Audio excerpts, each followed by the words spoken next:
T'as un nom en tête? Abonne-toi et envoie-le. Ici, chaque abonné a le droit de choisir la prochaine personnalité qu'on démonte. Avec élégance. Bienvenue dans 90 secondes chrono. Et voilà le prochain plat de ce grand banquet de millionnaires qu'on appelle le gouvernement Macron. Au menu, Jean-François Bayrou. Premier ministre et premier à confondre servir l'État avec se servir au passage. Il vit à Pau dans une ferme familiale. Mais attention, pas la ferme à cochons. Non, la version luxe où les vaches portent des cravates Hermès. À Paris, il se balade entre son appart et Matignon comme toi, entre Pôle emploi et Intermarché. Bayrou, c'est le seul mec capable de parler France rurale tout en sirotant un château Lafite. Planqué derrière des haies fiscales. Il n'a pas besoin de parler retraite. Lui, sa pension, elle est déjà en placement immobilier. Tu crois que Bayrou est là pour gérer le pays? Faux! Bayrou, c'est le mec qui gère sa longévité politique comme une mamie gère ses bocaux de confiture.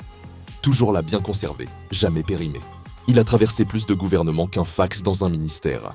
Chirac, Sarkozy, Hollande, Macron, il a tout vu, tout su, sans jamais transpirer la moindre responsabilité. Il est devenu l'emoji vivant du « je suis là sans être là ». Un mec qui fait de la politique comme on fait du jardinage, en observant sans se salir. Et toujours avec un petit arrosoir de pouvoir bien rempli.